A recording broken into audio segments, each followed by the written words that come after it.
Off topic, but vaguely on the topic of the news, how drunk do you think Joe Merrick has to stay for the next week in order to stay sane?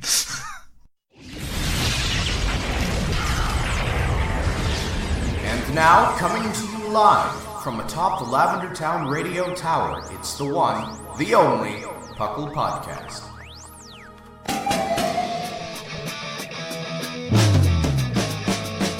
It's P.U.C.L! It's P.U.C.L! Pokemon Underground Champions League, oh yeah! P.U.C.L!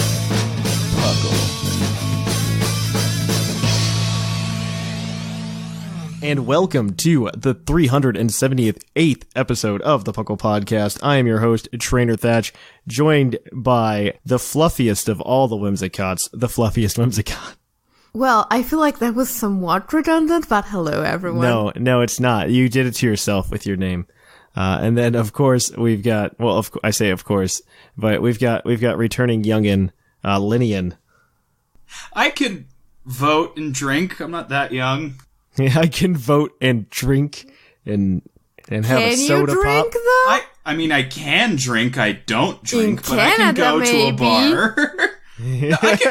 How old do you think I am, Whimsicott? I don't know, you told me a certain age a while ago and I went with it, but maybe you were lying. I was joking. I have no concept of years, to be fair. But welcome to the P.U.C.L Podcast. P.U.C.L stands for the Pokemon Underground Champions League, a nonsensical name I came up with in 2007. But, of course, we're the Pokemon podcast that talks everything from the video game to the trading card game occasionally. We've kind of stopped doing that recently because everybody's tired of Tag Team already. It just came out like less than a month ago. Everybody's tired of the cards. And we talk about things like Pokemon Conquest. It's really fun. I'm just going to use Pokemon Conquest forever now because it's just like, it is actually like a really niche game. It's a good reminder for me to actually play the copy I own. It is a solid game. I think Pokemon Conquest is one of the best spin-off games, but I digress. Welcome to the show if you're new. Welcome back if you're old. We had a huge spike in downloads last week, so if you guys are back and you're here, welcome to the show. Today we've got excellent. We're going to chit-chat here for a little bit, but then we're going to break into some news, talk about what's going on in the Pokemon world.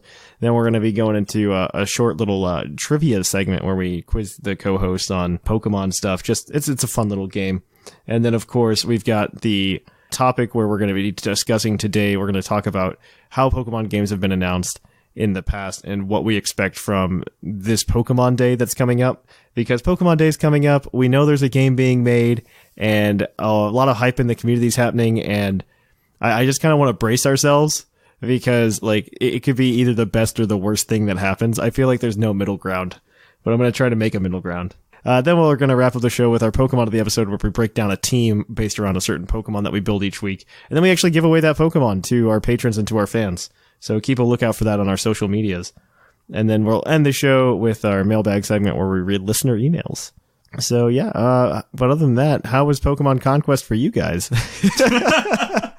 TBD. Yeah, you should play it. That. We both need to, is the thing. This is the one podcast set that doesn't have at least one player of Conquest. I don't know if that's true. The funny part is I have owned it for 2 years and I haven't opened the case yet. Really? Wow. I absolutely believe that somebody like Bo hasn't played it, mostly because Bo's just adverse to Fire Emblem. Yes, he is. He just doesn't like Fire Emblem, and that's literally just Pokemon Fire Emblem. That's all Pokemon Conquest is. Which is the great part about it. Right? Yeah, exactly. I've got to do something until Three Houses comes out. I don't know how that's going to go, but I don't want to get into that too much. And I really want to see, I don't know, I'd love to see like an actual Pokemon Fire Emblem crossover, like a real one. Because I think the Dynasty, I think Fire Emblem Warriors was done really, really well. And more so than Hyrule Warriors. I think Fire Emblem Warriors was done really, really well on the Switch. And I would like to see some kind of like Pokemon Fire Emblem crossover. Give it to me. Put that in my mouth. Like a real legit one. Like give me Marth, but he's just like, I found this Piplup.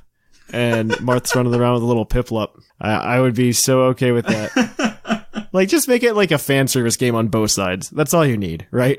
That's all Pokemon has ever needed to sell. I mean, let's go Pikachu. Let's go Eevee. That's all that is. Let's go Marth.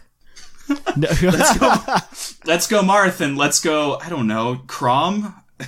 Well, right now, like, Fire Emblem's in, like, this weird place where it got super successful with Awakening. I think Conquest or not just Conquest, but I should say, like, Awakening. Fire Emblem Fates did really well as well. I do think the remake that just came out, I forget what they called it, that one didn't do as well as the rest of the Fire Emblem games, and understandably so, because it kind of started to break from that mold that Awakening and Fates used, that formula that Awakening and Fates used to do very well. Yeah. And that's why I'm kind of apprehensive about, I mean, we're talking about Fire Emblem on a Pokemon podcast, so I don't want to go too far. But Bo's going to hate us. Absolutely. But like Three Houses, I'm a little worried about. Because they're definitely breaking from convention again. I just want to know how far it goes down the rabbit hole, and I just want to see that. It's going to go pretty deep, I think. And I'm somewhat skeptical and worried. Because the one thing that kind of set Fire Emblem apart from other JRPGs type deals was that it was more of a simplified format, and that like, oh, we already selected the classes for you. Granted, they gave you like the class change seals and everything that you could use, but nobody used those. At least you had like a starter class that person was proficient at, and maybe there was a slightly more optimized class they could be in, but it wasn't that big of a deal. And that, I think if they get rid of that, I'll be really, really worried. I'll be really, really worried. But okay, back to Pokemon. The only real Pokemon stuff I've been doing this week is a combination of running that P.U.C.L that we have, which you all should subscribe to. And I've been doing Draft League prep, because that's upon us. It will have happened.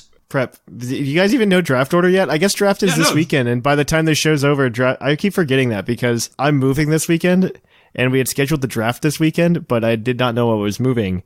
And so everything got shuffled around. I said, hey, if you guys want me to stream it, you need to move the draft. Thankfully, Gio and Claude, I mean, this has already happened after this show's over. They took up the reins and they said they were going to do it on Sunday, which helps me out significantly with the move and everything, because we're recording this I'm going to break the fourth wall for you guys on Friday night on the 22nd. This is typically a day-ish earlier than we usually record, mostly because as soon as this podcast is over, I'm going to tear down my computer and my entire setup, and I'm going to just take it on over to the new house. But I'll have a really cool studio, and I've got like this cool basement space that I might decide to turn into a studio one day. Ooh. I haven't quite decided. I'm pretty excited though for like new space, because the one that we moved into like temporarily when we moved over to the new job definitely wasn't big enough for what I'm doing. But yeah, Draft League prep's really rough. Also, if you want to learn more about Draft League and how to prep for Draft League, I think Tup did an interview with Claude9 on the website that was actually really, really informative. It was amazing. I read it this afternoon and I was blown away by how much Draft League wisdom can be contained in just a simple page. Yeah, no, it's fantastic. Like, Tup definitely isn't like, I mean, he's a good player. He definitely, his record's not great, but I don't blame that on him entirely. I blame that on the caliber of player in the draft leagues that he participates in. Yeah. It's definitely a higher than average caliber. So, like, you could say, oh, he's really bad in NPA, but he's really good in Puckle, probably. Like, that's just something to keep in mind. Like, Tup is still a good player. Like, yeah, he didn't do well in NPA, but you know who else is in NPA? Like, A-Drive. And that's just something to keep in mind. Yeah. So, definitely take his wisdom. He's been through his run of, like, real draft leagues. Our draft league is real as well? It is real. It is real. I would say... I guess the word, it maybe real's the wrong descriptor. I would say more prominent. Real as in, let's get real about it. Good. I mean, it's going to be great. I'm looking forward for that to be on the YouTube. I'm not, for reasons. I understand why. But the YouTube's doing really well, though. I'm happy. Yeah, if you haven't subscribed to the Puckle YouTube already, you're missing out on all of our cool tournament action. Oh yeah, man, I have to battle for my UUTC yet this week. I haven't done that yet. I think I'm the last match in the top cut that hasn't been done yet, and the rest of them are waiting on me and Rotted to play. Very possible. I think that's very possible. I think that's very possible. So I told Rotted we'd play on Sunday night. So we'll see how that goes. Also, we're battling in Uppel this week. We're battling Ash from... oh my gosh, I forget which podcast already. I believe it's one of the Pokemon Go podcasts. I think it's like Pokemon Go something. Yeah. Let me get it before I forget. But yeah, that's happening this week. So if you guys are following Uppel, you guys can go and do that. this is a good place to switch gears, though, and we're going to kick it on over, guys, to the news. So let's cue up that epic music.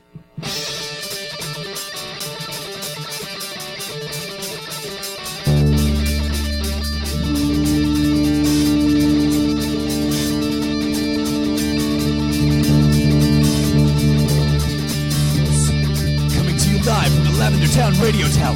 This just in. And welcome to the news. The news has some things in it. I mean, it's mostly Pokemon Go right now. First of all, we have the next Pokemon Go Community Day announced is Trico. It's going to be happening March 23rd.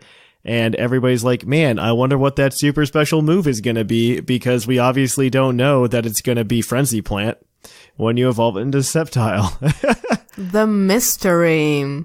Oh, it looks like they changed the time, though, for it. It's going to be running 3 p.m. to 6 p.m. local time. Which is going to be a giant mess, I imagine. That is going to be a giant mess. So I can see this being an issue so this is just like a personal story, because my family owns a farm in Indiana. And for those of you unfamiliar with the state of Indiana did not have daylight savings time until, when was it? Until I was 16, so that was 11 years ago. Oh. They just recently went on daylight savings time, and part of that was a really big problem because Indiana's kind of like on the latitude line where central and eastern time zones are split. Yep. And so what they did was they go, hey, every county in Indiana, pick which time zone you want to be in. Oh no. And if 3 of them to the west of you choose to be on eastern time zone and you choose to be on central time zone, too bad. And so what that ends up doing is along the western edge of Indiana, there's a collection of counties that are on the central time zone, and it's very much so just like the counties that are very close to Chicago, and a little farther south on the Illinois border. And so my family owns a farm in Indiana, and that farm is located on a county line road. And on one side of the county line, it is Eastern time. And on the other side of the county, it is Central time. And so, I mean, the joke has always been, like, on New Year's Eve, because we'll typically spend New Year's Eve out there, is to celebrate in the house once and then go across the street and celebrate again at 1 o'clock. And That is beautiful.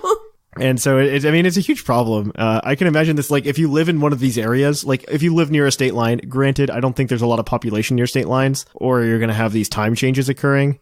I think because those are typically, like, rural areas for the most part, so it might not be a problem. But, like, if you're a Go player that goes and does stuff like that, I think you might have some issues. Just throwing it out there. I do like that it's 3 to 6 p.m. local time, though, because then I don't have to do the calculation in my head. And 3 to 6 is a good time. I prefer that to the 2 to 5 that I've been doing in Eastern time. I'm not going to lie. I like that because it's just like, okay, end of the day. Let's go play some Pokemon Go. And then when I'm done, dinner. Boom. Yeah. So far here in Italy, it's been like 11 to 2 p.m. So it's like right across lunchtime. And whenever I wanted to do a community day seriously, I never managed to get lunch, which wasn't very healthy. So... Yeah, exactly. So I really do like this being like a 3 p.m. to 6 p.m. thing. It's a really cool thing. We stretched that news bit for way longer than I thought we would. Well, there's really not a whole lot else, so... Pokemon World Championships got its dates announced today, in that it will be in Washington, D.C., as we knew, from August 16th to 18th, taking place at the Walter E. Washington Convention Center. So you can definitely go and do that, as well as we got the official announcement, even though we declared PuckleCon 5 taking place at North American Internationals from June 21st to 23rd at the Columbus Convention Center. We declared that last week because of leaks. They officially announced that is exactly what is happening. And Whimsicott is blind plane tickets. Yeah, it's really exciting. So if you want to go, it's always a good time just to go to Nationals. They have a lot of fun side events. It's just a really good time overall. I really enjoy doing it. I'm really curious as to why they moved it from the 4th of July weekend they've had for like ever to this. To be fair, I'm a fan because I don't have to blow my 4th of July weekend on going to a Pokemon tournament.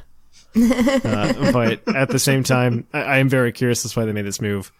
But it'll be fun nonetheless. I'm excited to see anybody that shows up, and if you show up, just let me know. We might do a live podcast in some kind of setting, but we'd have to find the space for it, and I don't know what's going to happen with that just yet. So we'll keep you updated. We'll keep you updated. So that's it for the major news. If you're still playing Pokemon Go and you made the mistake of not joining the Puckle team in Team Instinct, you can go get the trainer medallion for 1,000 coins, and you're allowed to do this once a year. I like that they did the once a year thing. Yeah. I'm a really big fan of the once a year thing so that we don't have people constantly changing teams. But it's really nice just in case, like, oh, my kid tapped the blue team and I was on the red team or something like that. And your kid wants to switch to teams. Then you pay your $10 and you go get your trainer medallion. Or if you're Sublime. But he'll never join us. He'll never leave and join Team Instinct. He's accepted it. He's just accepted it. In other news, by the time this is already over, Clamperl came out in Pokemon Go. You missed it. It's already over. And then we also got the Pokemon Detective Pikachu cards. There's only like 12 cards. No, 26 cards in this set. I'm mistaken. There's like only 26 cards in this set.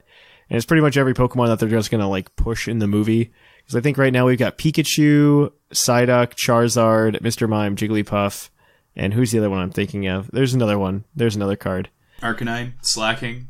No, it's not Arcanine or Slacking. There's another. It's all done in the Art of the Detective Pikachu movie. I think it's kind of cute. I think they're all Gen 1 Pokemon as of right now, though, which concerns me because it's just like, come on, can we just not pander to Gen 1 for once? They were doing such a good job.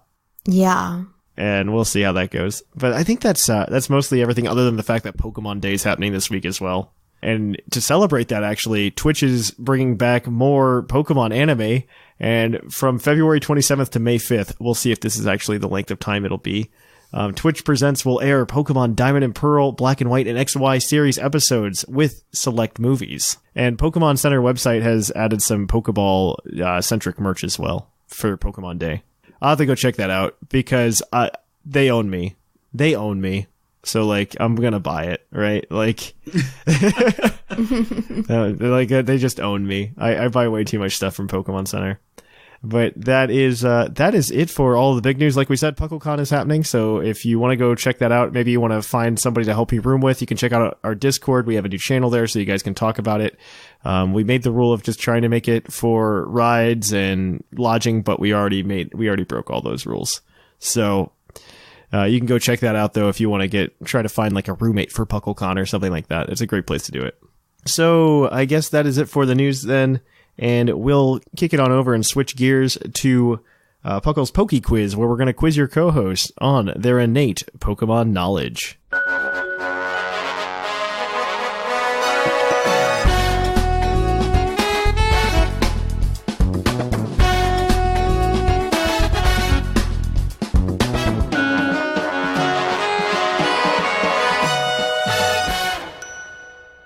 And welcome to Puckle's Poke Quiz. Puckle's Poke Quiz is the part of the show where we're going to quiz your co-host on their innate Pokemon knowledge. That means they can't use the internet or anything. They got to use what's in their heads. They're going to get roughly a minute to answer each of these questions. Linian and Whimsicott are going to be operating together as a team today, trying to answer these questions.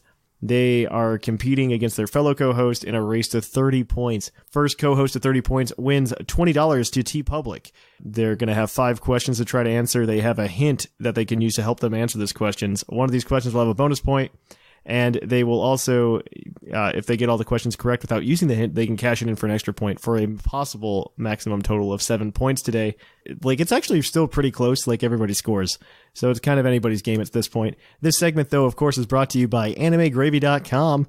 You can go over there and check out some cool Pokemon art. And like Bo said last week, they got some cool Pokemon stuff like the Professor Oak I Want You to Be a Pokemon Trainer poster. So definitely go check out AnimeGravy.com for that. And then these guys are going to fight it over who gets that $20 of sweet, sweet TeePublic credit. So if you guys are ready, I've got the questions. We are ready. I'm very ready.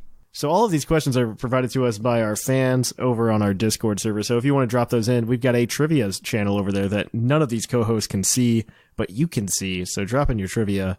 They've been having cool little discussions in there too, like just festooning trivia, which is really cool to read. So I would also suggest just going through and reading it. I am sad that I have to miss that. Yeah, advertise something I can't buy, why don't you? Exactly.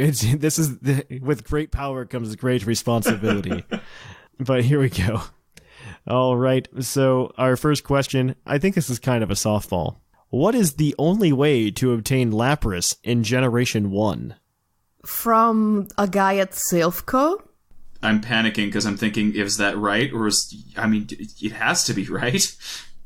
It is right. Like, once you liberate the building from Team Rocket, a guy on one of the upper floors tells you, oh, this Pokemon is going to be much better off with you. Here's a Lapras.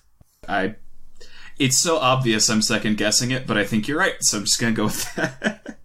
That is correct. It is a gift in Silphco. That is the only way to get one. The fun fact that goes along with this, though, is that in Fire Red and Leaf Green, they actually opened up a way to catch it in the Safari Zone or something like that. So you can actually catch it in the remakes and not just get it from the gift opportunity, which is really interesting. But that's 1 point for you guys. We're just tossing off those softballs. All right, so our next question. Remember Miiverse? Well, Pepperidge Farm remembers Miiverse, and so do our fans on the Discord. Oh no. What was the first and only Pokemon game to support Miiverse on the 3DS? Why you do me like this, Thatch? It's not me, it's the fans. Sure, but you picked it. Yes, I did. So, okay, so what was on it? You said on the 3DS, right? Yeah, on the 3DS and not on the Wii U. I want to make that clarification because, like, you could, like, say Pokken has integration. So, the only spin-offs, because it's not a main series game. Yeah. The only spin-offs that came out on the 3DS were, like, Art Academy. Was there, like, a Troze game? Well, we had Pokemon Super Mystery Dungeon, I think was a 3DS title. And technically, I think Pokemon Rumble World. And Pokemon Rumble World's graphics were very Miiverse adjacent. But honestly, I don't even know if it's worth using our hint here because I am going to need an answer. Wait. That's continue, but I think I had a remembering. Okay, go ahead. There were other games that came out, but they were remakes. Or not, they were ports. No, because then that would have been continued with, like, Crystal or something. I am going to need an answer. Do you want to use our hint, Linian? No, because I feel... You would use Miiverse to share content. Oh, yeah. Okay, I've got to... Do you want to just guess Art Academy? Because it's either that or we use the hint. I think that was the hint. Oh, was that the hint? Okay. I didn't give it to you officially. Okay. I'll take that. Art Academy. Final answer. Art Academy is correct. It is Pokemon Art Academy, so you can share your cool little artsy projects. There you go. All right, so question number 3, and this is kind of just like a little factoid, a little nugget. So the next 2 questions are going to have to do with Pokedex height. And so I want to know, who is the tallest not fully evolved Pokemon? Is it Onix? Probably. Because I know Steelix is like one of the tallest Pokemon, period. Yes. It's only marginally shorter than Alolan Executor, like by inches? Yes, and the other things that are very, very, very, very, very, very tall are like all fully evolved because they're like Mega Rayquaza, Alolan Executor, Wailord. So yeah, Onix sounds like a great answer, actually. Yeah, I can't think of anything else that's that big. Maybe... No, because that's smaller. Is Onix your final answer? We'll go with Onix. Yeah. That is correct. Onix stands tallest among the not fully evolved Pokemon at a solid 28 feet, 10 inches. Good job, Lanian. In freedom units. In freedom units? Oh god, please. I believe they're called Patriot points. We're going to keep giving you some more goodies about Pokemon height. And so... this next question actually has 4.5-ish answers. I'll explain why here in a minute. I only need you guys to give me 2 of the answers for 2 points. If you want to go for all 4.5-ish, you can get bragging rights, I guess. So, our next question: what Pokemon shrink in Pokedex height upon evolving? So, Cosmog to Cosmoem, it gets smaller. Yes. That's 1. It's 4.5 because one of these is a Mega Evolution, by the way. Oh. Does Shelmet get smaller when it evolves to Excelgor? No. Okay. Pokemon that shrink. I know Cosmoem does because it condenses down. Yes, Cosmoem is one of those very, very, very small Pokemon, like the 4-inch tall Pokemon. And it's super dense. Yes, because it weighs as much as Celesteela, and it's only as big as a Flabébé. Right. What other things get smaller? There are so many Pokemon. What about things that, like, go anti-snake? Like, is Dragonite smaller than Dragonair? Yes, probably. That's a very good point. Okay, so let's keep these two and find another one so we're sure. Just in case. So, things get tiny. Is there a bug type or something? Like, I am gonna need your answers here. you know what? I say we just go for it. We got two I think are reasonable. Yeah, I would have fun trying to find the others, but yes, I think those are very reasonable. All right, so Dragonair to Dragonite and Cosmog to Cosmoem are both correct. They both shrink. So the other answers, the other three for you, Gloom to Blossom. Oh, right. I knew that one. Mm-hmm. And then Haunter to Gengar, and then Mewtwo to Mega Mewtwo Y. Actually, I knew that one. I didn't know the Haunter one. Yeah, they all shrink in height. It's weird. But that gives you guys are 5 for 4 right now, so you guys might be able to make it a perfect 7 today. Let's see. Depending on this last question, which is a base stat question as always, and because Thatch is running out of highest base stats, we're doing a lowest base stat today. Oh no. Ooh, that's dirty. Yes. I want to know what Psychic type Pokemon has the lowest base attack of all Psychic type Pokemon. There are many words I want to say, and none of them I can say on a family-friendly podcast. There are so many possibilities. Like, Cosmog, Cosmoem, Abra? I don't... Abra, Solosis. Oh gosh. There are so many possibilities. Oh gosh. And only one answer. I feel... Do you feel strongly on anything? No. Because I'm racking my brain like... The one thing I feel strongly about is that we might have to go for 6 instead of 7 and get the hint. What do you think? My pride. I know it hurts. Sublime's listening to this and laughing right now. Just throwing that out there. Sublime can do things. I don't have time to memorize these, my friend. Just the fact that he said this makes me think, is it because Sublime memorized them all, or is it because Esper is also a possibility? Oh no, it's not Esper. I'll tell you it's not Esper. Thank you. Well, like... I didn't mean to mislead you there. I would be down for just saying Cosmog and just trying for 7. Are you sure? Well, I mean... I will tell you the lowest base attack stat is base 20. Okay, then it's not Cosmog, because it has to be a prime number. Yeah, it's probably Abra, yeah. I mean, because Abra's whole thing is, like, just super... It has, like, 100 and something base special attack. Yes. Okay, Abra, I'm with you there. Yeah. Abra is correct. Yes! With a base 20, it is Abra. There's a lot of them that are really close, though. Like, at 22, or at 23, we have Wynot. At 24, we have Bronzong. At 25, you have Mime Jr. and Vroltz. And then you have Munna at 25 as well. And then Cosmog and Cosmoem at 29. And it's just, like, there's a lot of them right down there. But that is correct. That is all 7 for you guys. So that almost changes up the leaderboard. Almost, but honestly, wow, Lillian, you got most of them. You say that like I wasn't second-guessing how to get a Lapras. All right, so right now, in first place, we have Scrawn and Whimsicott with 17 points. Oh. In third place, we have Basket with 12, followed up by Linian in fourth with 11. Sublime and Bocephus are tied for fifth with 10. Seth Vilos in seventh with 9. Jushiro in eighth with 6. Our Sigma are in ninth with 4. And then Shamu and Snag have yet to get on the board. So that is it for PokeQuiz today, guys. If you want to check out more, you can listen to previous shows, but you could also go ahead and listen to next week. So we're going to shift gears here, and we're going to take a short break, but we'll be right back at you with the topic. Hey Puckalonians, it's Sublime Manic. Can't get enough of your favorite flip-flopping podcast? Then check out our social media. You can find links to our Facebook, Twitter, Reddit, and YouTube, all from our website, pucklepodcast.com. And you can join our Discord to hang out with your favorite hosts and other Pokelonians. Also, check us out at twitch.tv/thepucklepodcast.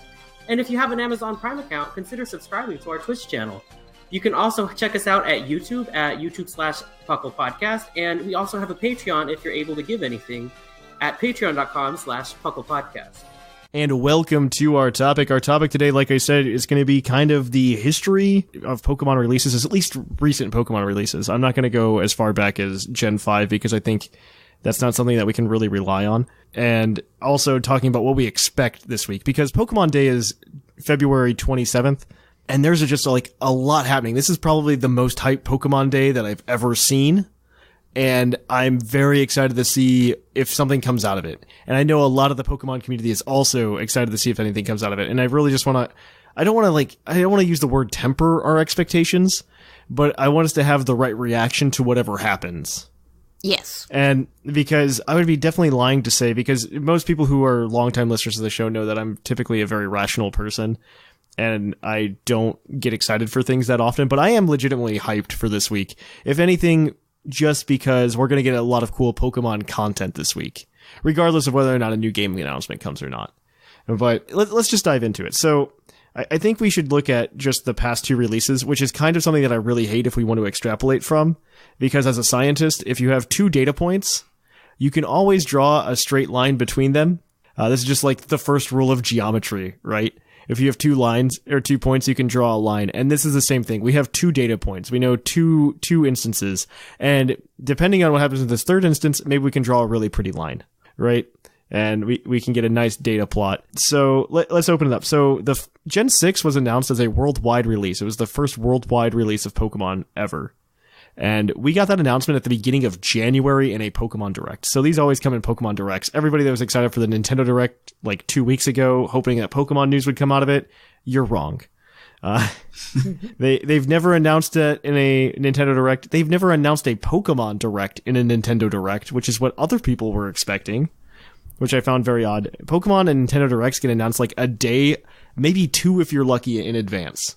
To be fair to myself, since I was the one who brought it up to you, I was referring to the fact that they put the 2019 game announcement in the same press conference as all the other announcements because they knew that people would just jump at their throats if they didn't. So that's the other thing. That's really different this year, right? Mm. They announced, I mean, we get into this a little bit later, but they announced that the 2019 game exists. Last year. Yeah, last year. Yeah, like they said, yeah, it's happening. Yeah, that is the first time something like that has happened. It's kind of the first time that we've gotten to the point where I don't have to sit here waiting for an announcement, really, right? Because we know the announcement happened. It's more of a reveal of what it is. Yeah, we know it's coming. We just don't know what it's going to look like when it gets here. This isn't like the dread that I felt between Omega Ruby and Alpha Sapphire and the announcement of Sun and Moon, which, by the way, was the longest time between video game release and video game announcement for Pokemon. It was like 430 some days. It was awful. And all of them were filled with me and Snag being bitter about Pokemon Z. Yeah, Pokemon Z. Well, we're sitting here like predicting Pokemon Z, and it's just like, oh, there's Sun and Moon, which made sense. It was the 20th anniversary, and that's fine. But so yeah, Pokemon X and Y get announced in like January 10th, and we get the starters at the same time. It's really cool. Sun and Moon get announced on Pokemon Day 2016, which is again February. I think it was February 26th actually that day. It was like the 27th in Japan and the 26th in the rest of the world. Yeah, and so we get the announcement for Sun and Moon, kind of not really even like a real announcement because they just kind of showed the titles, which had been leaked the day before. Which leaked the day before. And that's about it. That's all we saw was just the titles. And they kind of gave us a much slower leak of information. Like, we didn't know anything about... I don't think we found out about Solgaleo and Lunala until, like, March. And we definitely didn't know about the starters until May. Which was so weird. I mean, I was kind of okay with that because it was in a different place in that, oh, good, the wait is over, right? We don't have to wait for a new game to be announced. The thing that bugged me about that was Yeah, very slow release of information, and then they just tell you everything before the game comes out, which I didn't like. They kind of did that with X and Y as well, though. And I still didn't like it. To be fair, I mean, you can say you don't like it as much as you want, but you're definitely in the minority. And we say this every time that you're, like, worried about spoilers. That is so true. You are definitely in the minority about this. You were also an extremist about spoilers, so I don't know that your opinion is too valid. I'm only an extremist about spoiler for certain franchises that I am very committed to. I can be a sane person about most other things. But you are definitely like a spoiler extremist. But yeah, no, these are kind of where it's going, right? We have these two events that have already happened in the past. The thing that worries me most about expecting a game announcement this week is probably the way that Sun and Moon was released. And like we got that slow leak of information, right? Because it was kind of a special case in that we got the names on the 20th anniversary, right? Now it's the 23rd anniversary. Are they going to care that much? I really doubt it, right? I don't think they're going to try to build it up. Granted, they are really building up Pokemon Day. We kind of started mentioning it in the news, like Twitch is going to start showing Pokemon anime again on the 27th. Nintendo NY, formerly the Nintendo World Store, formerly the Pokemon Center in New York, is going to be having these Treehouse events and like Q&As and events the whole week. 5 days, like straight, with Nintendo Treehouse Q&As, which I find really weird and really exciting, because Treehouse typically isn't in the development cycle either. Yeah, it's strange. It's new enough where I don't know if I want to go off old patterns. But what's bugging me more than anything, and why I think some sort of major announcement about the game, I don't know what to expect in it, but I think something has to be coming this week, and that's just mostly because of the time frame, because we know it's coming 2019, and even if it comes Q4, which it typically doesn't, they come in, like I said, it's Q4. It is Q4, yes. It's gonna come out the 22nd of November, 2019. I have no doubt in my mind. But, I mean, even if we have that much time, but that's in the budget of games press, especially as we were starting, to get more into, like, it used to be like you could drop something at E3 and then it came out that fall and that's fine, but the hype cycles are getting longer in games as a whole. I mean, you've got people talking, they've got announcements for, like, if you want to stay in Japan, Shin Megami Tensei 5. We don't even know when that's coming out, but they're already starting to drop information, little teaser kind of things, a little bit. I'd have to disagree to an extent, right? Because if we look at the beginning of each generation, like Generation 6, Generation 7, yes, they're early. But if you look at when we start getting real information for Gen 7, that's a little bit later. It's like May. And if you look at every other game release that's happened in Gen 6 so far, or game announcement, like Omega Ruby Alpha Sapphire were announced in May. You also had Let's Go Pikachu and Eevee announced in June. You had Ultra Sun and Ultra Moon announced in June. And there's kind of this like late cycle, like around May, where they kind of start dropping information. So I honestly wouldn't be surprised if they didn't say anything until May. They'll definitely say something before E3. And I've got my reasons as to why they're going to do that. But I wouldn't be surprised if they delay the release, one, because Let's Go is doing phenomenal numbers. And I don't think they want to take the focus off of that yet.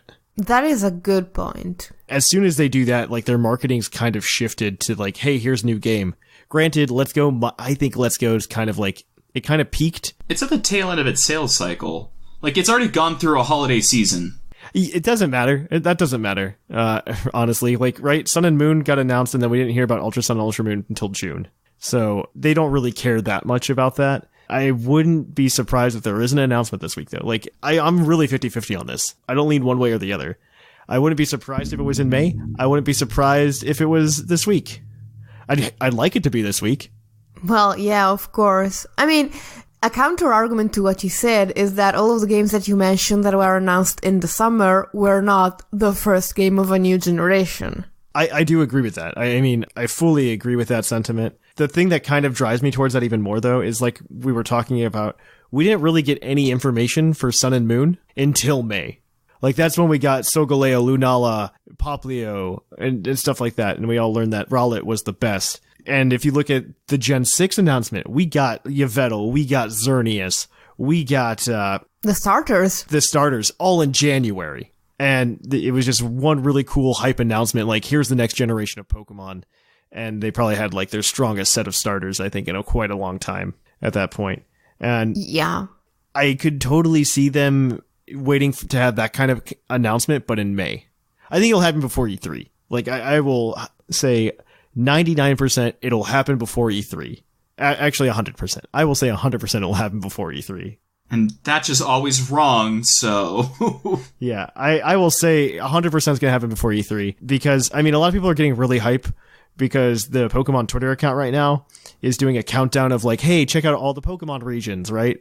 And the last one ends on the 26th, the day before Pokemon Day. Granted, they did a countdown to Pokemon Day last year as well, and we got literally no announcement, and we were all a little disappointed. I guess at this point, the real argument becomes, if they do not announce anything, what the heck are all those 5 hours of Treehouse going to be about? So I think they're going to announce something. Something should come. I think something should come. Like, if I were a betting man, I would say yes, we're going to get a Pokemon Direct on the 27th, and it's going to include game announcement, but followed up by more Pokemon spin-off games. Like, Pokemon Quest happened. That was a thing that happened. We all played it for a day, and we're like, meh. And I can see that happening, or them adding Gen 2 to Pokemon Quest or something like that. Oh, please no. And they talk about that, and then we get maybe another announcement for another spin-off title, and they talk about these spin-off titles, because Nintendo Treehouse would be involved in spin-offs. Yeah. It wouldn't be involved. It's never been involved in the main series Pokemon game. Maybe they've changed that, which is fine by me as well. But I can see it kind of being one of those things where it's like, hey, let's talk about Pokemon and talk about this context of it. And while I think a Gen 8 announcement is likely, I wouldn't say guaranteed. Yeah. I think it's likely. I am going to be okay if nothing comes out. I will be okay if this is the Pokemon Fire Emblem crossover, and that's why they really got Treehouse. Oh, dude, I would be so hyped for that, though. We need Just to stop completely deluding gut ourselves. 3 houses.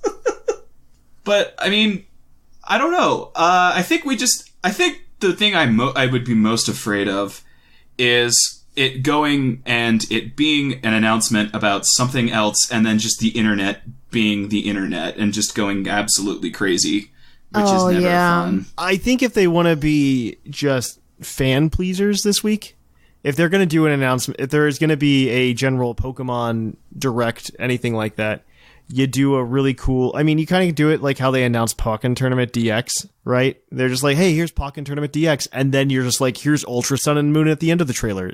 Right. By the way, the Pokemon trailers in Gen 7 were kind of just like right on point. Oh, they were amazing. I love all them. of them. I've been looking for the music for years, and I could never find a clean version of it. So it was fantastic. So good on them for like the little minor plots and everything. I love it. And I hope they continue it on when we get the next Pokemon game as well. But I mean, I wouldn't be surprised if they do a Pokemon Direct, they have to announce it, and if they don't want like to deal with the fans tweeting at them being upset. I can definitely, because that even happened when they announced Let's Go Pikachu and Eevee, even though there's like 2019 is going to have the real Pokemon game, and people are just like, man, Let's Go Pikachu and Eevee are going to be the new standard of Pokemon, aka Scrawn. And it's just like, no, the new game's coming out, and like they said it's going to be the traditional format, blah, blah, blah.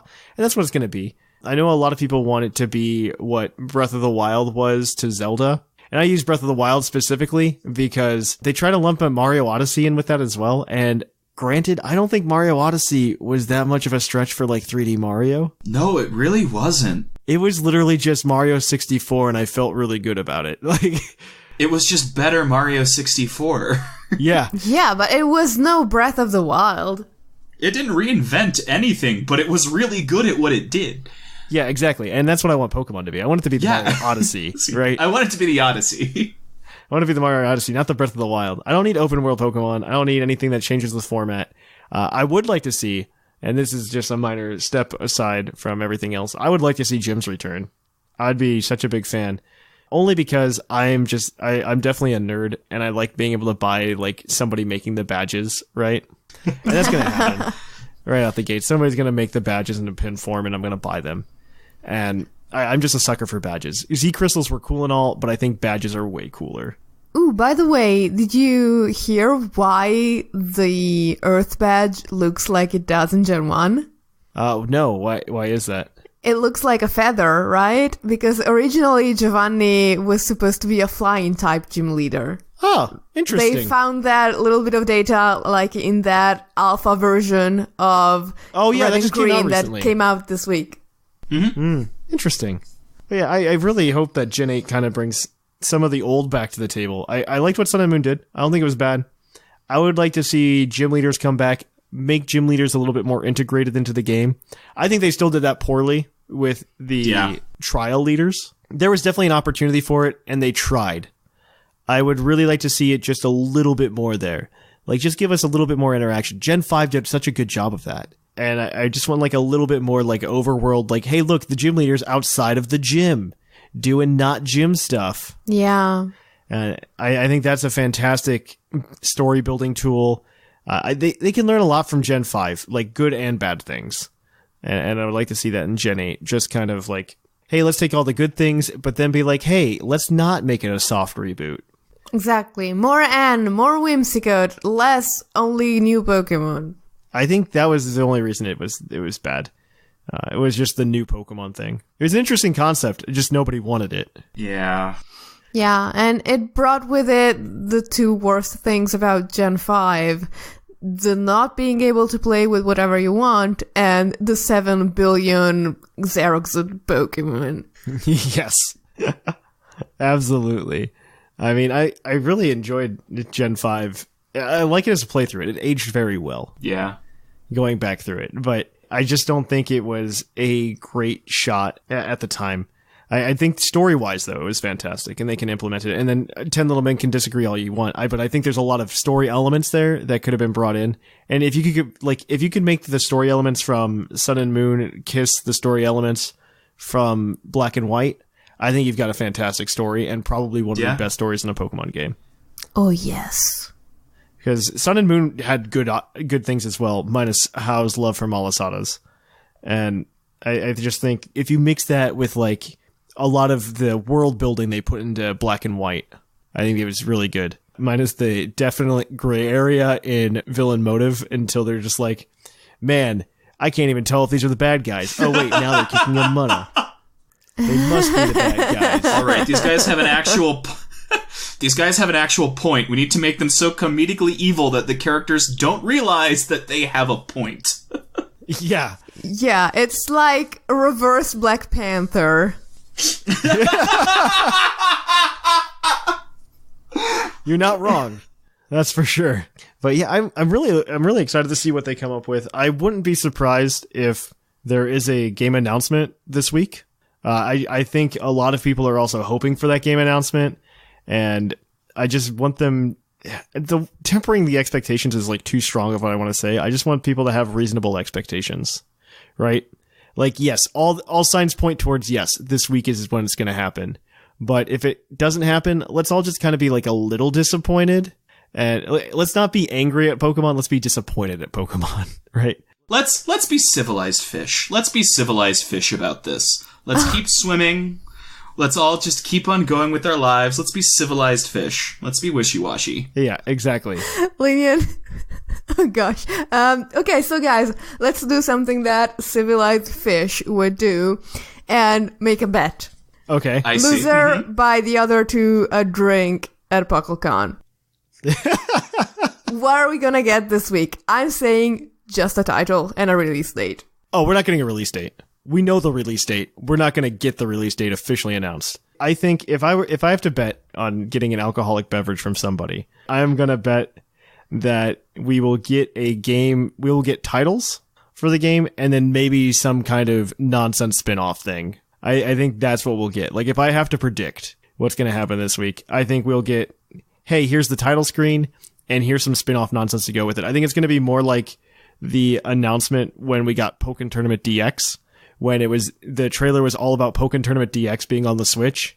And then at the end, they're just like, hey, look, these kids are playing on the 3DS, and it's Ultra Sun, Ultra Moon, it's a new game, hey! And I think that's more of what we're gonna get. Like, we'll probably get some kind of like celebration of Pokemon video, and it'll be like, hey, look, Pokemon Quest is getting Skarmory. And everybody's like, meh, nobody cares. And then we'll just be like, oh, by the way, here's Pokemon Scrawn and Thatch versions. Come and get it. And that's all we're going to get. We're not going to get it. We're not going to get a release date, like an official release date. It's not going to happen. I'm going to take mine and I'm going to double, triple, and quadruple down on the crazy. I say we are going to get titles, main character model shot, and the starters. But we aren't going to get anything about the region. That's my call. I think we'll be able to infer the region from the names. Probably. I think we will. That's what I'm going to say. I don't know if I feel too confident about getting starter models. I don't know how I feel about that. I just don't think that's going to happen. I don't know about starter models, but I think the character. I think we might get a head, because it's the whole new system, right? A whole new engine. So to me, a shot showing that off is kind of. I think that jives with what they would be going for. So I'm gonna say main character model. Maybe not like a T-pose thing, but just like a shot from the opening. I think we'll get the Sugimori art, and that maybe.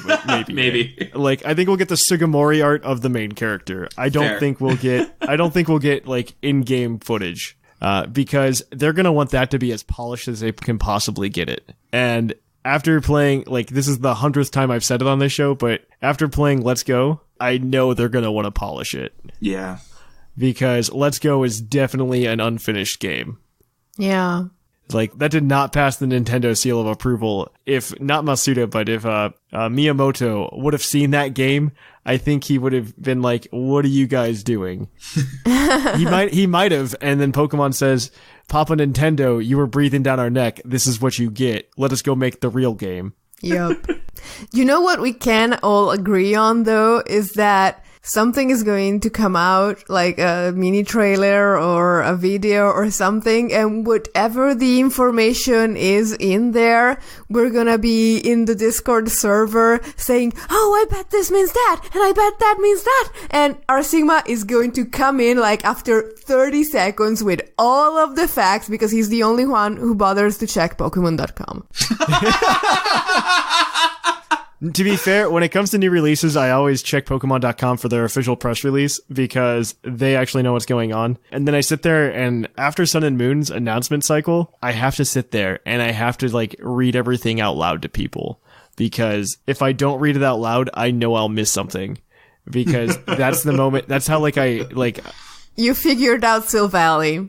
How I figured out Sil Valley, yeah, exactly. Because I didn't figure out Sil Valley until we got, like, the RKS system, and I was reading it out loud, because me and my former office mate used to just go over the news when it came out, and we would talk about that. So that's kind of where I'm at. Like, I'll be in the Discord server, and I'll be reading off Pokemon.com. So you're going to bring the truth to voice chat, and our Sigma is going to bring the truth to text chat. Exactly. That's what's going to happen. I'm just going to be reading. It's like reading the Bible on the summit, except it's going to be me reading Pokemon.com. All I know is whenever they just schedule the direct, it will always be the hour after my lunch break. So I have to just It's going to be at like 10 a.m. Eastern, and it's going to be at a time that none of us can watch when we have jobs. Boy, 10 a.m. Eastern is my lunch hour. That'd be great. That's when I come in. That's what it usually is. It's like 10 a.m. Eastern typically. And it's going to upset me because like I don't have good reception at work, and I'm going to get like flickers of what's going on, and I'm not going to know what's going on until... Don't worry, Thatch. I'm going to call your phone and yell, "Sinnoh confirmed!" no matter what happens. Please don't do that. All right. I will, while you're at work, and people are gonna get very, very worried about the stuff that you know about. Oh, man. But I think this is a good place to stop. We're gonna take another short break here, guys, and we'll be right back at you with the Pokemon of the episode. We will catch you on the flip-flop. Celebrate Pokemon Day in style this year by going to the Puckle Tea Public Store, where you can find a great number of new designs on there, including Slowbro Surfing Company, Linkachu if you're into Zelda as well, Welcome to Alola, and some really cool Japanese-inspired t-shirts as well. We got plenty of cool new things up there. My personal favorite is the Grass Arrow Strike t-shirt from last week's Decidueye Pokemon of the episode. So if you guys want to go ahead and check out our TeePublic store, you can do so by checking out the show notes down below, or you can go to teepublic.com/store/PuckleStore, and you can find all these things out. It's a great way to support the show. We really appreciate it. And on Pokemon Day, February 27th, the entire site's going to go on sale for 30% off, so you can get your $14 t-shirts instead of $20. You can go ahead and get your $11 mugs instead of $15, and so on and so forth. So all of these designs are great. I suggest going to check it out. I already own a few of these myself, so please go check out the Puckle Tea Public Store if you haven't already.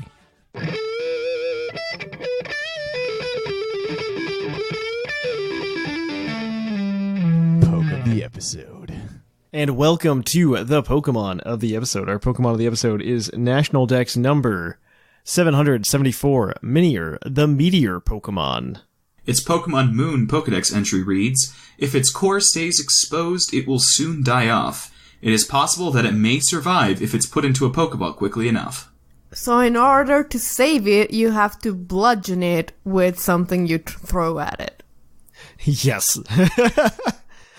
So Minior is actually, I mean, it's kind of like a one-trick pony.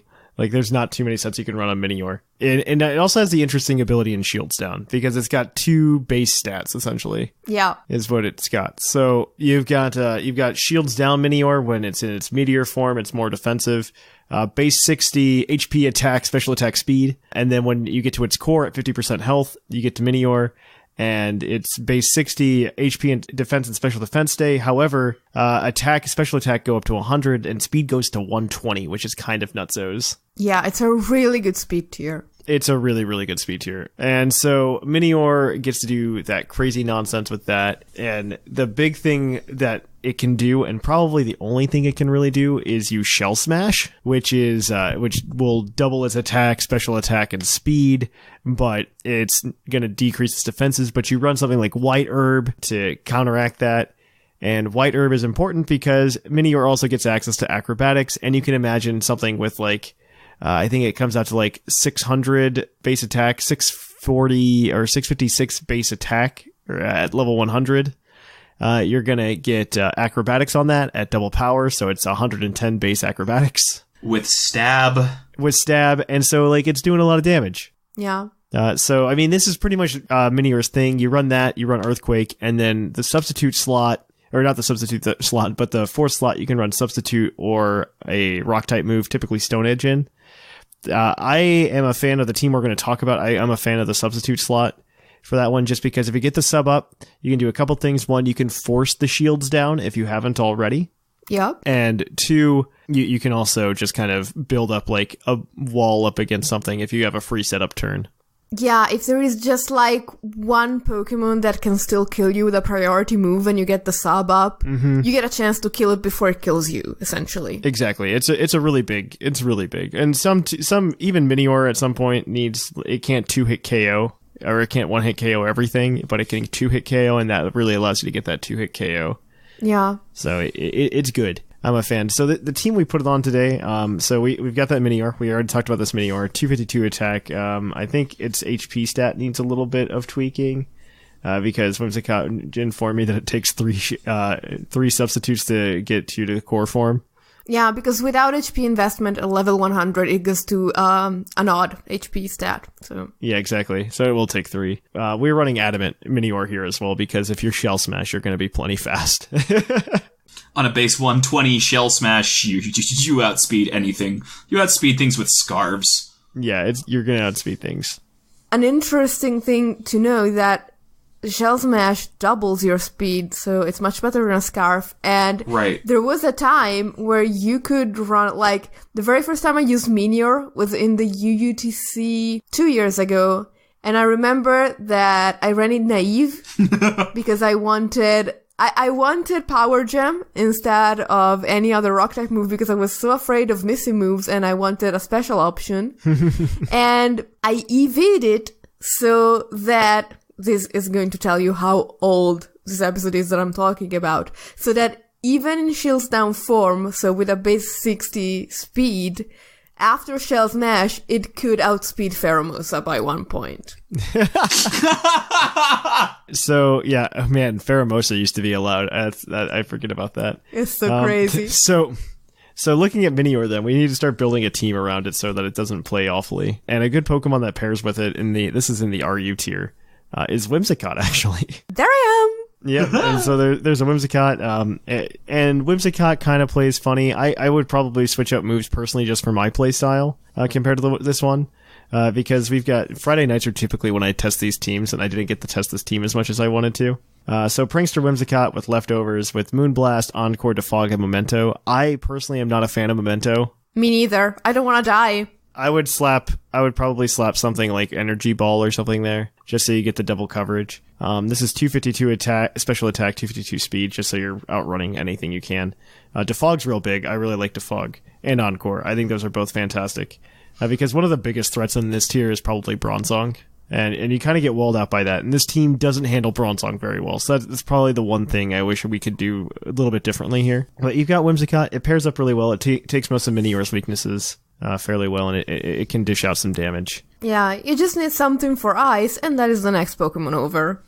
Yeah, absolutely. You can talk about that if you want. Alright, the next Pokemon and the one after that are actually super fantastic to take care of that ice weakness, which is compounded by yet another team member that is going to be revealed later. We have Metagross with a Shuka Berry. It's Adamant, it has Meteor Mash and Earthquake, and then it has Stealth Rock and Bullet Punch. It has max speed and max attack. It's just a nice, solid, offensive but not too much Metagross. It's definitely just an offensive Metagross. I mean... with, like, Stealth Rock. Like, that's all it is. You can make it even more offensive, arguably, so...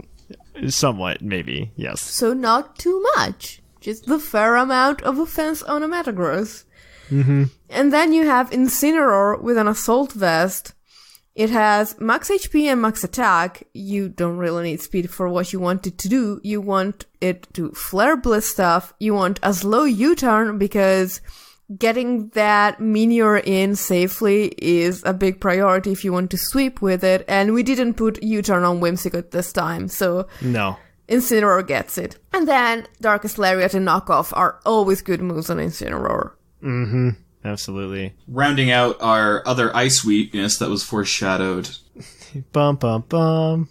We've got Flygon, Quad Weak, running it with a Choice Scarf. I'm not a fan of that either, by the way. I'm not a fan of the Choice Scarf. I think there are things in tier, particularly things like Whimsicott, that I don't want to be in on, but I'm not sure if I want a Scarf. But it's running Choice Scarf here. This is more to my play style. I play very aggressively, but I can see other options there. It's running it with U-turn for your super quick switch bounce. It's got Outrage. Once you've cleared fairies, it's RU. There aren't a whole lot of them. It's like Whimsicott and Gardevoir. Yeah. You've got EQ for stab and just ground coverage, and then Dragon Claw for when you want dragon type damage, but you don't want to be locked in without being able to switch, and you don't want that confusion. I think a good option would be to, honestly, like, your playstyle might fit this, but my playstyle, I honestly was kind of hoping for the Dragon Dance. Like, so full disclosure, Seth's awesome. He's been the one that's been helping out with these team builds every week. He and I typically get to sit down and, like, test it one night a week. And we make tweaks and everything. Sigma will help with that too, typically. And, I honestly probably would have done something different with Flygon. I just don't like the Choice Scarf. I don't think Flygon ever did anything clutch, per se, the entire time. With a small amount of time I got to play with it, I think Flygon did too much. I mean, because it looks like when you finish off the team, it looks like we got a good fantasy core, and at the same time we also got a good fire, water, grass core. But I don't know. I'm not a fan of Flygon to begin with, like competitively. It's got a cool design. I just don't think it's that good. I think what Flygon does here is if you fail to set up Meteor, it can be a backup cleaner at the end. I'd be concerned about having too many setup sweepers, particularly ones that are boosting both attack and speed. Just because at some point you need something that can just get in and kill something. If you're worried about not being fast enough to go and sweep anything they're going to be throwing at you, I don't want to be delayed turns in getting that out. And I think that's what the Choice Scarf accomplishes. I agree. It's just overall in this team. I had issues with issues playing two different Pokemon, which are pretty prominent in RU. One was Bronzong. We haven't got to the last member, but Bronzong was just a big issue. We only have like Incineroar that handles Bronzong, but it handles it pretty darn well. It does, but the problem is if your opponent plays around your Incineroar, you're kind of screwed. Mm-hmm. And that can happen. I'm usually not a fan of having only one answer to Pokemon that are that prominent in a tier. I like to have two, and so, I mean, that's something to think about. The other one's Mandibuzz. There's not much other than Whimsicott that can, and even then it doesn't do a lot to Mandibuzz. Mm-hmm. So that's just something to think about. Mandibuzz is kind of a problem there. You could kind of use the last member on that team. I guess if you really wanted to use Gastrodon, it's running your standard lot of health, a little defense, a lot max special defense. Mm-hmm. You've got Scald, you've got Recover, but for Mandibuzz you have Earthquake, which not Earthquake. It's Toxic. Words. But the problem there is like you're gonna just be sitting there like toxic stalling, and I don't know. As a player, I just hate having to toxic stall.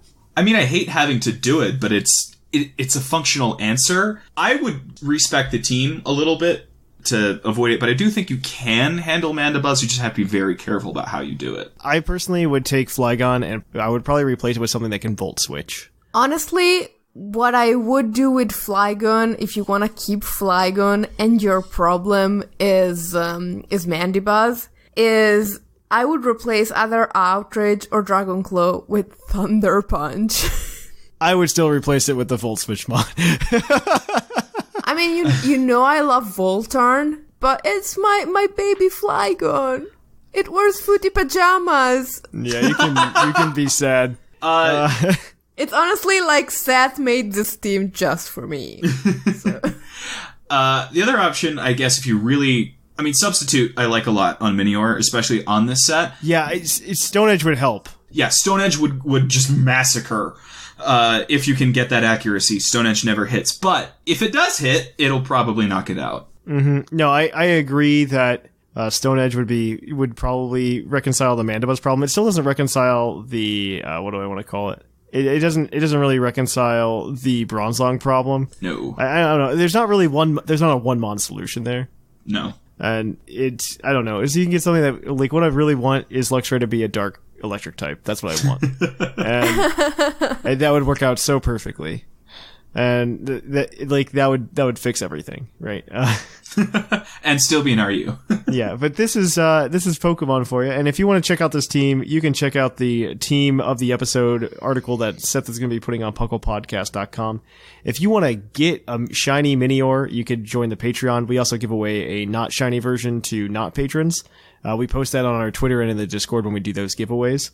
So definitely check that out this week, though, if you want some cool Minior action. We'll have to choose the color for the Minior. Oh my. The answer is blue. And I wanted to do the green one this time, but I'm fine with blue. It's Puckle's official color. That's true. So that is going to be it this week, guys, for this Poke of the episode. However, we still got more for the show for you guys. We got a couple emails to read. So we're going to kick it on over to the mailbag. It's mail time! It's time for the mailbag! Send in your emails!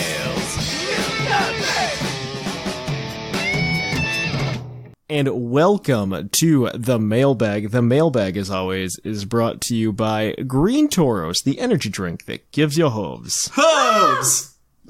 And as always, we'll give the Green Tauros badge to people if we remember. I keep saying this in the last 2 or 3 episodes. We haven't given it to anybody. So that all that does is it turns your name on our Discord server to a cool green color. For those of you who are new to the show, this segment is where we read listener emails. You can send an email to us at pucklepodcast@gmail.com. Last week, we asked you guys, I forget what it was, what features you'd like to see return in Generation 8. So I'm really excited to see what's going to come in there. But before we begin, I want to try something different and maybe make this part of the regular show. But I want to ask you guys, since you guys weren't on the show last week, what features would you like to see return from past games into Gen 8? Oh, this is like a dream come true. I finally get to answer the mailbag question again. Same. I want the Poke Radar. Everybody wants the Poke Radar. That's fine. Yeah. That makes sense.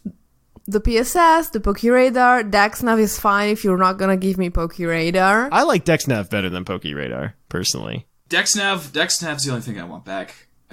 Everything else I feel like can stay dead. The PSS. The PSS. Don't lie to yourself, Lenny, and stop it. I don't care. I didn't mind. Okay. It was definitely a downgrade. I was not enraged. It was definitely a downgrade. It makes Wanderlocks so hard to do. Mm-hmm. That's true. Well, that's on you. That's not as intended. You can't go into a restaurant and say that because it didn't have salt packets that you can't do some random Facebook challenge. That's not how things work. I don't know what that is referring to, and we're going to stop it there. So let's see what some of our listeners thought about that and what features they'd like to see return to the game. So our first one is from Nox. I have Nox. Greetings, Thatch, and his cooperation of captivating, coherent co-hosts. I like that. That's the first time I've been called coherent. 'Tis I, come on, 'tis I, Nox. First-time writer, long-time Puckle fan. I would love to see many old features return. First of all, I think the Pokeathlon with some spicy Switch online features would be great. I'm down. Mm-hmm. And I think we can finally declare HM's dead, and the Poke Ride feature is here to stay. I agree to HM's dead, Poke Ride, not so sure. I think that we all know that Pokemon that Pokemon following you are here to stay. I would love to see more Megas, and just give us a Battle Frontier. Also make Legendaries hard to catch again. It feels like since Black and White, we've been literally given the Legendaries. I'm appreciating the difficulty of Legendary and of Mewtwo and the Burbs in Let's Go. So hopefully we get more of that. Also, I hope they continue the Ultra Beasts. Have a great day. Thatch co-hosts and Puckle listeners alike. This is Nox signing off. Until next time, friends. No problem. Yeah, no, I hope Battle Frontier comes back too. That would be nice. Like, good Battle Frontier, though. Thatch, it's been 15 years. It's not coming back. That's not true. It hasn't been 15 years. It's only been 10. No, because the one in Platinum doesn't count. The one in Platinum kind of counts. No. And if, like, it's not, okay, so I will say the one in Platinum counts because it has one of, like, the 3 good facilities from Emerald. The Battle Factory? The Battle Factory. Like, it has Battle Factory. And I think that's literally all you need to make me not hate your Battle Frontier. Is if you put Battle Factory in it. I'm agreeing with him. They can all suck, but if I've got the factory, I'm set. Yeah. Look, that's like saying the third X-Men movie doesn't suck because Wolverine is in it. But it doesn't because Wolverine. I haven't seen any of the X-Men movies, so I don't know what you're referring to. I saw Logan. I did see Logan. I assume that's Wolverine. It had Hugh Jackman in it. Yeah.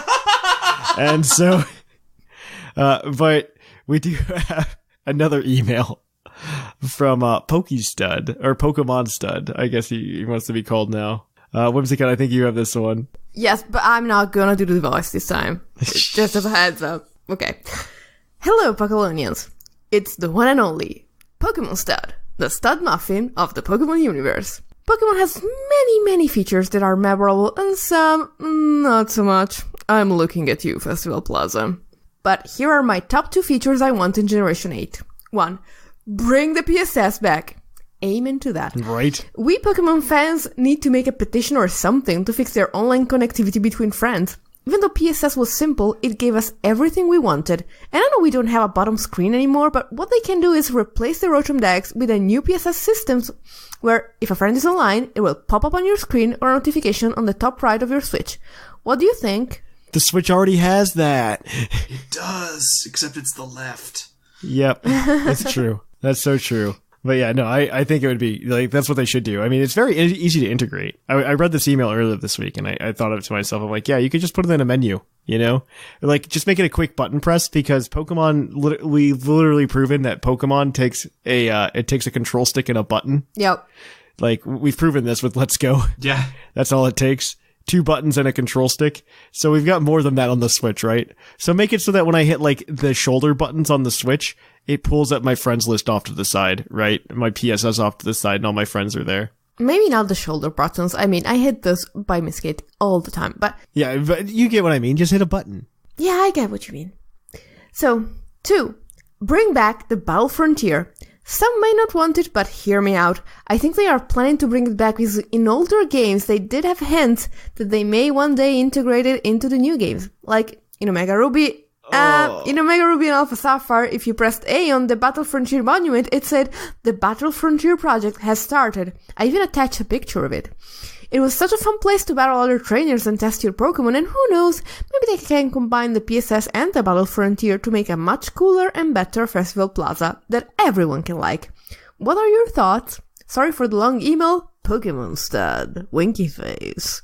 So I just want to start my reply to this by, I always try to make, I try really hard to not repeat myself a lot on the podcast from episode to episode. But this is one of those things that I guess, like, I try to avoid saying all the time, but I forget that it's been so long that people who have found the show haven't heard me say it yet. Because this was an Omega Ruby Alpha Sapphire where they said the Battle Frontier project is underway. But we did talk about this, and there was actually an interview where they said, yeah, we just did that as a tribute because we didn't want to spend all of the time putting the actual Battle Frontier in because we didn't think that a lot of people were going to want the Battle Frontier. And yeah, I don't like that. Just blows my mind. Like, you give me an extra 7 badges to go get in fun, different formats. I'm gonna go do it.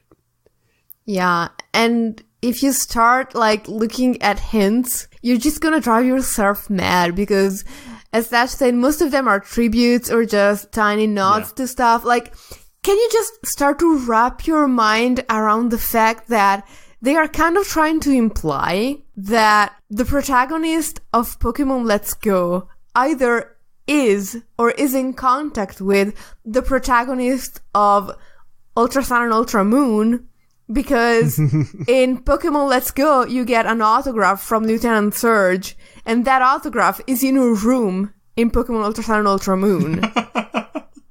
So the other thing okay, so this has been happening though since like the beginning of this podcast even.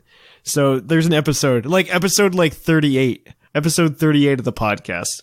This is literally like 350 episodes ago. Episode 38.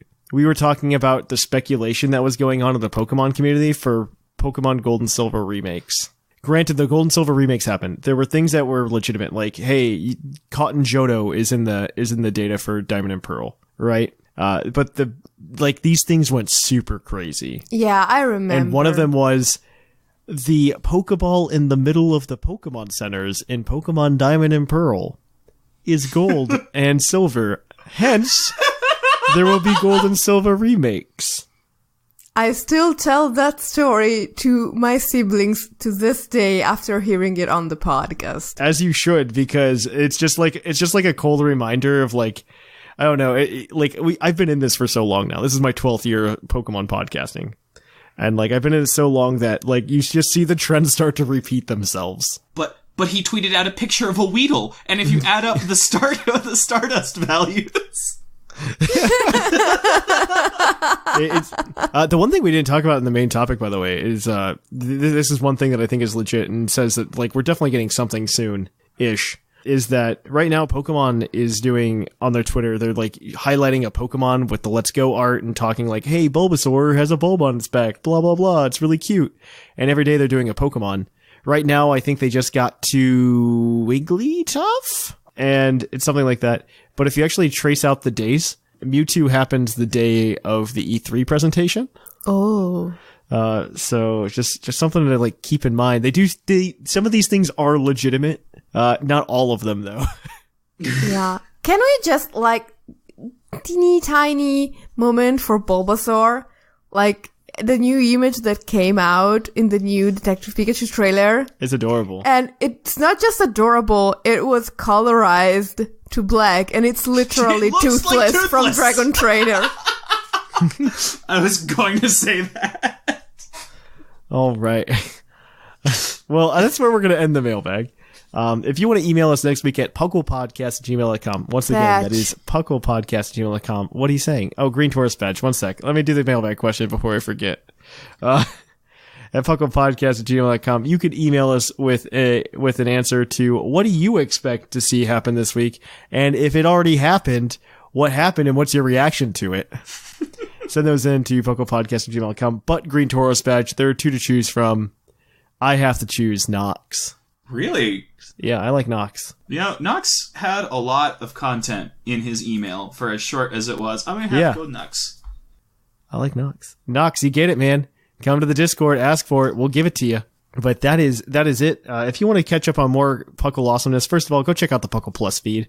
You're going to get Game Corner, TCG Cast, Battle Cast, Puckle Live, all of those over there. You're going to get a lot of cool shows, just a little bit of extra what's going on, maybe some even deeper dives. It's also a much more relaxed environment than this show typically is. As relaxed as this one already is. And because I'm sure Whimsicott's wearing pajamas right now. And I am. Yes, that's what I thought. But you can go check out those shows. If you want to catch up with Puckle on social media, you can follow us on Twitter, come to our Discord, check us out on Facebook. I think we're starting to use Instagram again. And you can, of course, check out our subreddit. All of those are in the show notes. You can get links to those, or just search Puckle Podcast Twitter and you'll find us. Of course, you can always follow us on Twitch as well, twitch.tv/thepucklepodcast, where Jushiro, myself, and Orange Avenger all stream throughout the week. I do battles. Orange has been doing speed runs, which is really fun. And then Jushiro's been doing the TCG, which he has fun doing as well. It's just a good time, way to kick back with us and just chill even more. You can also support us that way by using a Twitch Prime subscription to help support the show. You can more directly support the show, though, and get something in return by going to TeePublic. At our TeePublic store, there's a lot of Pokemon designs, and there's going to actually be a sale on Pokemon Day. So if you want to go get $14 t-shirts and like $12 mugs or something like that, you can go do that over at teepublic.com/puckle-store, I think it's called. And the link's in the show notes and on our website as well. So you can definitely go check out our TeePublic. A bunch of cool Pokemon designs there from other artists, as well as some like Draft League logos and stuff. If you want to more directly support the show even more than that, you can go to our Patreon at patreon.com/pucklepodcast, where you can support the show. I think at $500 a month, we're going to bring back movie nights. So that's going to be really cool. That's a cool stretch goal that I'd like to see us hit. But yeah, thank you to everybody for listening to the show. Thanks for hanging out this week. So until next time, I'm Trainer Thatch. I am the fluffiest Whimsicott. And I'm Linian. And here in the Lavender Town Radio Tower, it's closing time.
And Puckle would like to thank all of its patrons for making the show possible. Of course, we'd also like to thank Xander for making that cool intro at the beginning of the show as well. But if you're a patron, you can go to patreon.com/pucklepodcast and get a host of cool rewards, as well as being on the Patreon live show. You could get some cool Pokemon distributions. We just gave away a shiny Magnezone. And you can also, of course, give away pretty much anything. I mean, you can just come on. We have tons of rewards, access to our exclusive Discord.